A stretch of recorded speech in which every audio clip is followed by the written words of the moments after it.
김정은이 박근혜 대통령이 당선이 됐을 때 그렇게 무릎을 탁 쳤다는 거예요. 우리도 여자가 할 수 있다. 그 어떤 빌드업이죠. 김여정도 내세우고 그다음 현성월, 최선희 외무상 다 여자잖아요. 주민들한테 그렇게 여성의 어떤 리더적인 모습이 편해지도록, 그게 익숙해지도록 그렇게 빌드업을 했다라는 거예요. 그런 거 봤을 때는 아, 김주희한테 그냥 넘겨주려고 하는구나. 그게 너무 보이고, 그것도 아들도 아닌 딸을 저렇게 데리고 나왔다라는 게 아, 그만큼 김정은도 뭔가 자신이 없는 건가? 자, 그러면 북한에서 오신 분들은 제가 알기로 탈북민들의 모임이라든가 이런 것들도 종종 가지는 걸 알고 있는데, 최근에도 뭐 계속 이제 탈북민들이 계속 오고 계실 거잖아요. 그분들 얘기 들었을 때, 이제 10년 전에 오셨잖아요. 이제 달라진 게 많이 있나요? 아니면, 10년 전이나 지금이나, 북한의 주민들의, 인민들의 삶은 똑같구나. 어때요? 거의 잘 변하지는 않아요, 사실. 예, 뭐 겉으로 보기에 아파트도 저렇게 세우고, 그렇지, 뭐 그렇지. 북한도 무슨 카드 도입한다 그러고, 네. 뭐 한다고는 하는데 본질적으로 체제가 바뀌지 않기 때문에 예, 그게 바뀔 수가 없다고 생각을 해요. 그래서 저도 10년 전에 왔을 때만 해도 그때 저보고 국정원에서 그랬었어요. 가장 최근에 온 평양에다. 평양의 가장 최근 모습까지 알고 있는 사람이다라고 이제 얘기를 했었거든요. 그러니까 2014년에 평양을 나오고 2015년에 한국에 오다 보니까 작년까지의 평양을 알고 있는 거잖아요. 그렇죠. 처음에는 그랬었어요. 아니 뭐 평양도 뭐 겁등호관이라고 그러니까 돌고래 쇼를 볼 수 있는 그런 것도 있고 놀이공원도 있고 뭐 그다음에 뭐 3D 영화관도 있고 뭐 그런 식으로 얘기를 했었어요 처음에. 근데 한국에 살다 보니까 아 이게 말도 안 되는 거구나. 그러니까 이제 국정원에서 했던 얘기가 북평양 요즘에 3D 이렇게 움직이는 4D 4D 영화관이나 뭐 그 생겨났다. 그 조사관분이 또 한국에 흔해 그러시는 거예요. 근데 나와서 보니까 진짜 흔한 거예요. 그래서 말할 정도의 그런 게 아니죠. 한국에 이런 게 있어요. 굳이 뭐 당연한 거 아닌가? 그러니까 뭔가 한국에서 이미 오래전에 있었고 오래되어 온 그런 건데 이제 평양에 그때 금방 생겨난 걸 가지고 너무 놀래가지고 막 와서 그렇게 얘기를 했었는데 탈북민들도 좀 바뀌어요 그게. 처음에는 북한도 이제 좀 그런 거 있어요 뭐 이러다가 이제 한국의 어떤 그 위력을 알고 나면서부터 생활하면서부터 이게 뭐 명함도 못 내밀 거였구나 약간 그런 걸 알게 되면서 그러니까 입장이 좀 바뀌는 그런 게 있는데 북한이 아무리 10년이 지났다고 해도 크게 바뀌지는 않았다. 제가 지난달에 나온 북한 드라마를 봤어요. 그것도 보면 똑같더라고요. 여전히 막 집 안에서 남자가 담배 피고 애기가 요만한 어린애가 있는데 갓난애가 있는데 담배 피고 한국에서 그랬다가 맞아 죽죠. 그쵸 그러고 아니 그러고 베란다나 집 앞에 밑에 내려가서 담배 피는 것도 쿠사리를 엄청 맞으면서 그러니까요. 다 이제 피고 있으니까 화장실에서 앉아서도 서서도 못 쓰잖아요. 애를 업고 밥을 하고 있는데 애가 막 울어요. 그렇다고 남자가 막 화를 내요. 애 좀 재우라고. 우리 남편 그거보다 막 화를 내더라고요. 남의 애를 키우는 거냐고 지금. 자기 애인데 왜 저러냐고 막. 북한은 여전하구나. 자, 북한 정치체제와 권력구조 좀 여쭤보려고 하는데, 최근에 김정은 정권이 대남, 한국에 대한 정책이 적대적 두 국가 관계를 좀 급변하고 있는데, 이런 변화에 대해서 북한 엘리트층의 그런 반응이나 평가가 좀 어떨까요? 저는 이제 김정은이 그렇게 얘기를 한 게 워낙 청년 세대가 한류에 대한 열광도 뜨겁고, 이건 좀 한국 분들이 들으시기엔 좀 약간 그렇게 들리실 수도 있는데, 북한 사람들한테 어쨌든 희망은 좀 통일? 그게 좀 마지막 희망일 수도 있어요. 저도 북한에 살 때 통일이 되면 우리가 좀 더 자유로워지지 않을까. 남조선 잘 사는데 우리도 좀 동달아 잘 살아질 수 있지 않을까라는, 덕을 좀 볼 수 있지 않을까라는 생각을 했었거든요. 그런 식으로 사람들의 좀 민심이 바뀌고 하니까 그거를 이제 완전 원천 차단해 버리려고 그렇게 두 국가론을 하고, 이제 통일은 없으니까 너네 그냥 여기서 평생 희생당하다가 죽어라 이런 얘기를 하는 것 같아요. 북한 주민들의 어떤 반응은 좀 절망적이지 않을까. 이제 우리 통일도 안 되면 그냥 여기서 이렇게 살다가 죽어야 되는구나, 그런 생각을 하지 않을까.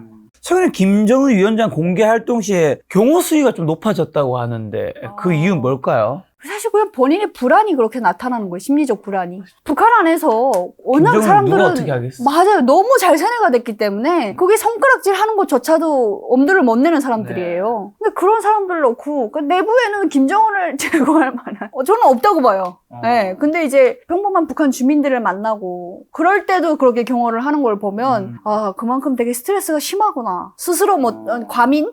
그런 반응을 보이는 것 같아요. 북한에서는 근데 그런 민중봉기나 이런 반란이 있기 힘든 게 김정은 위원장 그런 1인 독재 체제가 너무나 2인자가 없는 곳이잖아요. 그러다 보니까 그 인민들도 뭔가 마음속으로는 의심과 여러 가지가 있지만 이게 뭉쳐질 뭐 사실 우리나라처럼 온라인의 그런 매체가 재단이 발달된 것도 아니고 이게 딱 집합될 만한 뭐가 없기 때문에 이게 터지지 않는 부분도 있는 거겠죠? 온라인 그런 것도 없기도 하거니와 굉장히 지금 생각해보면 북한 정권 초기부터 잘 했던 게 그 많은 지식인들이 한국에서 이제 가고 북한으로 가고 그랬었잖아요. 그런 사람들, 그러니까 다른 생각을 할 수 있는 사람들을 그때부터 많이 제거를 한 것 같아요. 정권 초기부터 지방으로 보내고 아오지로 보내고 이런 식으로 하고 이제 철저히 복종하는 사람들 위주로 다시 지배 체제를 이제 확립을 하고 그렇게 해오다 보니까 반란할 만한 세력이 없는 거죠. 다른 생각을 할 수 없지 않나. 그리고 다른 나라에 사는 모습도 구체적으로는 잘 몰라요. 드라마를 본다고 해서 그게 어찌 보면 뭐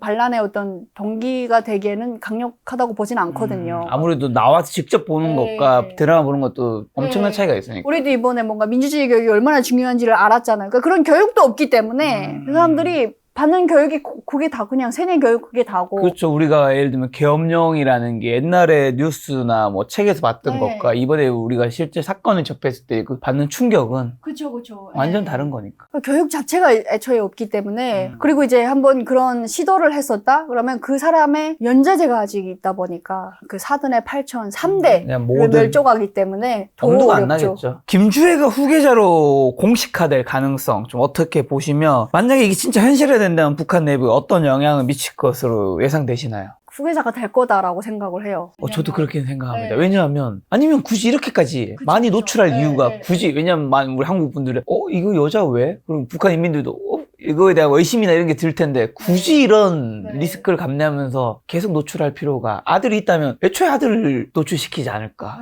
처음에는 여자가 이렇게 저렇게 그러니까 딸이 엄청 해본 적은 어렸잖아요. 없고 그렇기 때문에 아예 아직은 아닐 것이다라고 생각을 했는데 이일규 전 쿠바 참사하셨던 그분께서 이제 하셨던 이야기가 김정은이 박근혜 대통령이 당선이 됐을 때 그렇게 무릎을 탁 쳤다는 거예요. 우리도 여자가 할 수 있다. 그 어떤 빌드업이죠. 그걸로 이제 김여정도 내세우고 그다음 현성월, 최선희 외무상 다 여자잖아요. 여자들을 그렇게 내세운 게 주민들한테 그렇게 여성의 어떤 리더적인 모습이 편해지도록 그게 익숙해지도록 그렇게 빌드업을 했다라는 거예요. 그러고 지금 저렇게 계속 데리고 다니고 이제는 뭐 정말 공개적인 어떤 외교적인 자리에도 나가서 그렇게 러시아 대사관도 같이 갔더라고요. 이번에 보니까 그런 거 봤을 때는 김주애한테 그냥 넘겨주려고 하는구나.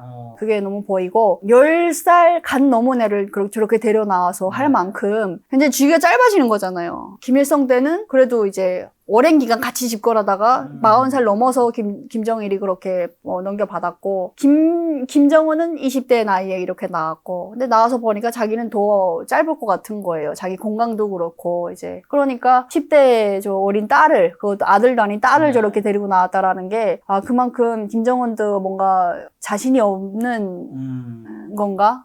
그런 생각이 들었고 북한 주민들 입장에서는 김주애가 된다라고 했을 때 그럴 일도 하겠죠. 저는 그렇게 생각을 해요. 워낙에 그런 수동적인 자세를 계속 살아온 사람들이기 때문에 복종적인 자세로. 그럼 뭐 인민분들이야 그렇다 치더라도 그러면 이제 엘리트 계층에서 북한에서 여성이 최고 지도자가 되는 것에 대한 거부감이나 뭐 한계, 내부 권력의 투쟁이 발생할 가능성 어떤 분들은 이게 너무 어리기 때문에 결국 김여정이 섭정 통치를 뭐 대신 통치하는 거를 할 것이다. 그래서 결국 김여정이 권력자가 될 것이다. 이런 얘기도 있고 한데 김주애가 어린 상태로 만약 정권을 넘겨받았다 그러면 많이 혼란 한 번 이렇게 판이 확 뒤집힐 것 같긴 해요. 왜냐하면 김일성에서 김정일로 넘어가는 기간은 같이 오랜 기간 이렇게 오다 보니까 되게 천천히 그렇게 안전하게 정권 이양이 됐는데 김정일에서 김정은 올 때도 사람들이 한동안 까먹고 있었던 거예요. 저 같은 경우에도 태어났는데 김정일이 통치하고 있었고 김정은이 되니까 그냥 그런가 보다 이렇게 됐는데 김정은이 올라서 가지고 한 번에 또 축청을 해버렸잖아요. 피바람을 불었잖아요. 그걸 이제 경험한 그 기억이 아직 잊혀지지 않았는데 지금 또 김주애가 올라선다? 그러면 그 2인자들, 김여정, 다 떠나서 2인자들 옆에 있는 사람들, 간부들 있잖아요. 내가 또 어떻게 수청당할지 모르기 때문에 그러니까 왜냐면 장성택의 그걸 보면서 후회한 사람들이 있을 거라고 생각을 하거든요. 장성택도 올라섰을 때 김정은을 내가 덮고자라고 했는데 김정은한테 어쨌든 먹혔잖아요. 그러니까 이제 김주애가 됐을 때 내가 먹히기 전에 내가 먹어야겠다 라고 하는 사람들이 나오지 않을까. 그런 세력이. 주애가 어린 나이에 만약 그렇게 된다, 김정은이 죽거나 그렇게 된다라고 하면 판이 한번 확 뒤집히지 않을까. 말씀하신 대로 장서택 처형 사건과 같이 북한 내부의 큰 정치적 사건들 접했을 때 북한 뭐 인민들 아니면 엘리트 내부에서는 어떤 이야기들이 좀 오고 갔을까요? 북한에서도 큰 뉴스가 됐나요? 네, 엄청 뉴스가 됐어요. 되게 좀 혼란스러웠어요. 그 전날까지 옆에서 막 같이 동행하던 사람인데 다음날 반당 반응명 존파문자 장성택을 막 그래가지고 뭐 약간 그거예요. 지금 보면 문화대혁명의 그 혼란 그거 있죠. 예전 어젯날까지 간부였던 사람이 오늘 처형 대상이 돼버리는. 너무 이건 맞아? 이거 이렇게 얘기하는 게 맞아?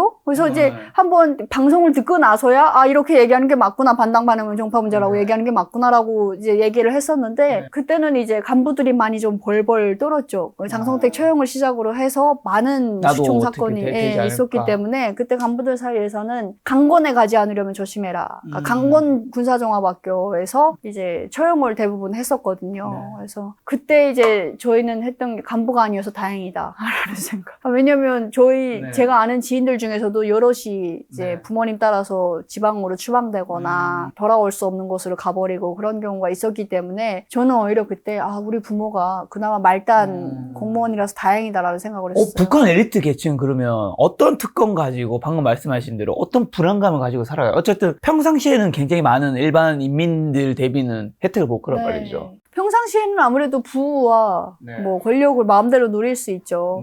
북한에서도 보면 잘 사는 사람들은 집에다가 이렇게 전기 따뜻한 물 나오는 보일러를 샤워실에다 넣고 살 정도로 되게 잘 살기는 해요. 평소에는. 돈 있는 만큼 쓰고 다닐 수는 있어요. 좋은 음식. 라인을 잘 타야지. 라인을 잘못 타서 그 라인이 한번 싹 숙청이 된다? 그러면 아예 그냥 죽는 거죠, 그냥. 그래서 그 사람들의 마인드는 인생은 굵고 짧게 약간 그렇게 살아가는 거 아닌가. 그럼 보셨을 때 이제 북한에서도 오래 사셨고 한국에서 이제 10년 살았잖아요. 북한의 상위 1%가 만약에 엘리트를 친다면 북한 상위 1%의 삶을 한국에서는 몇 퍼센트 정도 되신 분들은 그 정도로 누린다 생각하세요?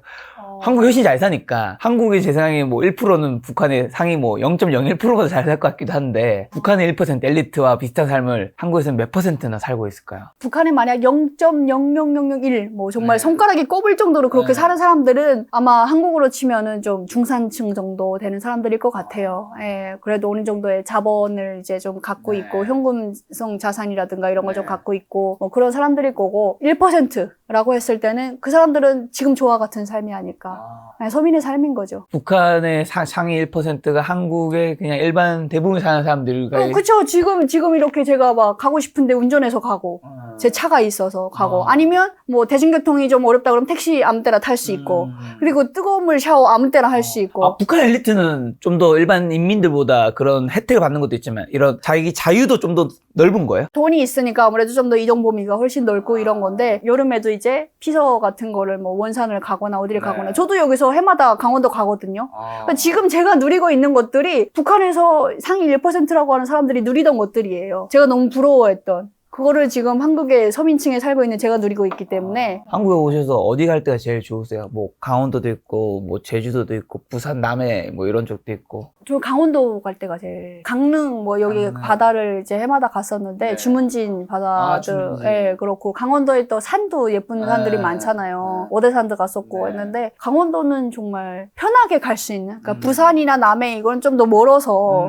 그렇죠. 서울에서 가기에는 뭐 차를 타고 가면 당일로 갔다 오기에 너무 편한 장소인 것 같아요. 또 뭐 기차를 타고 가기엔 차가 없으니까 또 불편한 부분이 그 도착해서 또 있고. 근데 강릉은 뭐 사실 2시간? 네, 그쵸. 2시간 정도 먼저 갈 수 있는 거니까. 그래서 당일로 갔다 올 때 뭐 초소도 없고 씹어쳐서 제가 그 얘기를 했어요. 남편이랑 강원도 가면서 자기야 지금에서 갑자기 새삼스럽게 드는 생각인데 우리 강원도로 오는 동안 우리를 단속하는 군인들 한 명이 없었어. 북한에서는 이렇게 좀 시가 넘어가면 단속하는 게 있죠. 일단 기본적으로 평양 들어오는 길목에는 다 군인들이 지키고 있어요.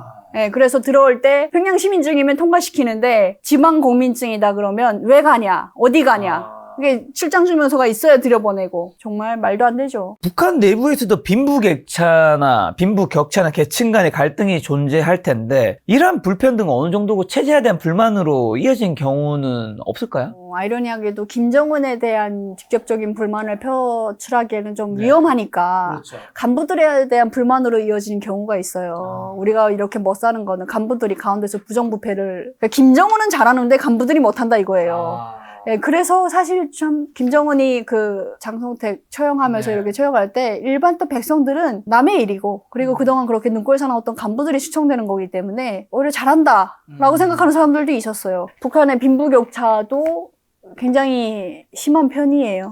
예, 잘 사는 사람은 아까도 말씀드렸지만 집에서 더운물 샤워를 하고 네. 한 달에 뭐 $1,000 어렵지 않게 쓰고 항상 주머니에 달러가 있고 한국의 빈부격차랑 북한의 빈부격차는 어디가 더 클 것 같으세요? 북한이 훨씬 더 크지 않을까요? 그러니까 왜냐면 뭐 일반 사람들이 너무 못 살아버리니까. 그쵸. 북한은, 그러니까 한국에는 뭐 정확히 하는 건지는 모르겠지만 절대적 빈곤은 사실 어렵잖아요. 예, 그렇죠. 여기서 이제 상대적 빈곤이 있는 세상이죠, 사실은. 예, 뭐 우리가 쌀이 없어서 뭐 그런 건 이러기에는 좀 어렵잖아요. 근데 이제 북한은 예, 정말 밥 한 끼 먹는 게 굉장히 어려워서 특히나 저도 평양에 있을 때 농촌에 나가보면 그 농장원들이 그렇게 못 살아요. 그 사람들 밥 먹는 걸 한번 봤는데 불도 안 오는 그 주방에서 어두컴컴한 거기서 약간 수수떡 같은 그 무슨 불 같은 거 하나 있어요. 뭔지 알 것 같아요. 촛불은 아니고 쳐도 비싸요. 그래서 뭔가 이제 그런 거 하나 켜놓고 정말 쌀알이 안 보여요. 풀과 무슨 옥수수 같은 거랑 네. 해가지고 이게 정말 풀죽인데 정말 이런 말씀 너무 죄송스럽지만 정말 동물의 약간 사료로 같은 그런 걸 드시는 거예요. 아니 왜 농장원들이 쌀을 생산하는 사람들이 왜 못 먹지? 그러니까 그것도 이제 몇 끼 먹는 게 어려울 정도로 그러니까 그 정도로 정말 절대적 빈곤이 존재하기 때문에 아직 이제 못 먹어서 굶는 사람들도 있고 여전히. 하니까 예 그래서 탈북민 이야기 들어보면 여전히 못 먹어서 죽는 분들이 있다고 예, 하나요? 그게 코로나 이후로도 예, 그랬다고 하더라고요. 그러니까 일단 열이 나는 사람들은 격리시켜놓고 뭐 먹을 것도 제대로 안 주고 그냥 그렇게 하니까 북한에서 부의 상징으로 여겨지는 물건은 뭐고 이를 소유하기 위한 방법은 뭔가요? 핸드폰이 핸드폰이 있어요. 스마트폰이 있어요. 예, 있어요. 인터넷은 안 되지만 있어요. 인터넷에 안 되지만 있다고요? 그럼 뭘 해요, 그걸로?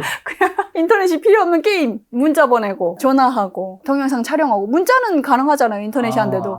통보문이라고 하니까. 우리 네. 뭐 카톡 이런 거 아니고, 그냥 문자, SMS라고 하나요? 그쵸. 예. 옛날에 우리나라도 휴대폰이 이제 네, 스마트폰 아닐 때 문자나 전화는 됐으니까. 네, 그런 거 정도만 하는, 그러니까 핸드폰이 기본 네. 이제 부의 상징이고, 뭐 많죠. 지금 저희 남편이 맥북을 쓰는데, 그 맥북이 거의 400만 원 넘어요. 맥북 비싸죠. 네, 제가 그래서 남편한테 그랬어요. 지금 북한에 단칸방 정도 되는 집 한 채를 갖고 다니고 있다고. 진짜 그 정도면 한 3, 4천 달러 가잖아요. 그러면 평양에서도 그렇게 뭐 중심지는 아니고 좀 약간 중심지를 벗어난 곳에 단칸방 정도 사거든요. 원룸 매매로 하나. 산다. 네, 매매로. 집 한 채 끌고 다닌다고 제가 그러거든요. 뭐 그런 것들이 엄청난 부의 상징이죠.